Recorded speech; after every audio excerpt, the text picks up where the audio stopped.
Oui. C'est absolument incroyable. Et Laurent, je voudrais dire un truc. De toute façon, il y a un truc déjà basique. Hein. On ne ferme pas le premier talk de France, ou la première chaîne de la TNT. C'est aussi simple que ça. Hein. Vous savez, le premier critère, vous savez quel est le premier critère alors comme le premier critère, c'est l'adhésion du public. Voilà. Donc voilà, donc apparemment, normalement, c'est déjà terminé, là, ouais. Fin de l'histoire, qu'est-ce que vous voulez que je vous dise ? Voilà, c'est fini, oui, puis, on passe à autre chose. Qu'il n'aille pas nous ressortir une, comment ça s'appelait, la redevance télévisuelle, qui pensait ressortir en fonction, ça c'est dans les petits papiers, qu'ils n'aillent pas nous faire ça. Moi je plaque ma télé, je prends que l'ordi, de toute façon tu fermes une porte, ils rentrent par la fenêtre.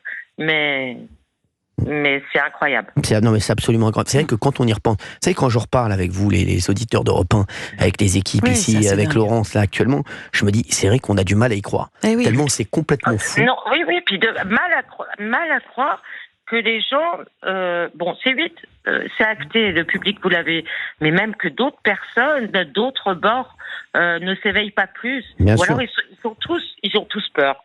Ils ont tous peur. C'est pour ça que je disais que Jordan Bardella, c'est quand même...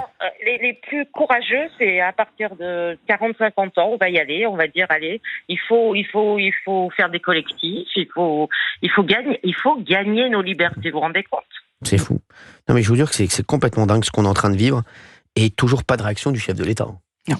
Toujours pas de réaction, c'est quand même fou. Il réagit à un mec qui passe pas le péage, il réagit... Non, mais c'est vrai, c'est incroyable. On passe déjà pour des charlots, mais là, on est en dessous de tout, quoi. Ah bah là, on est en dessous de tout. Il y a deux vitesses. Il y a deux vitesses. Mais surtout quand c'était le précédent... Nous, on est dans le réel. Bah, bien sûr. Le précédent régime polonais qui faisait fermer des chaînes de télé. Tout le monde parlait de dérive autoritaire du prédécesseur de Donald Tusk. Tout le monde disait « Oula, la Pologne est en train de virer quasiment à la dictature, un peu comme la Hongrie. » qui ferme tel ou tel canal d'information. Là, non, c'est pas la même musique. Là, comme dit Fabien, quand c'est en France, c'est le régulateur, c'est pas le censeur. C'est pas du tout une dérive politique. Non, au contraire, c'est pour éviter des dérives sur cette chaîne-là. Alors que sur le service public, on fait le procès d'un écrivain qu'on enferme dans une prison. Voilà. C'est hallucinant. C'est incroyable. Ce double discours. Ce qu'il sous-estime, c'est le choc, si ça arrive, le lendemain, le jour d'après. Il y a des gens qui vont, le jour d'après, mais c'est ça. Ils vont sentir quelque chose. Ils vont être choqués. Et puis, quel poids vous avez, vous, pour relever tout ça? Parce que, bien évidemment, vous avez dit que vous n'abandonnerez pas vos équipes, mais quel poids quand même? Parce que même si vous l'avez, c'est comme un Rocky Balboa, vous allez y aller. Mais quel poids? Bien sûr, vous inquiétez pas, vous savez, on gagnera toujours à la fin, Laurence.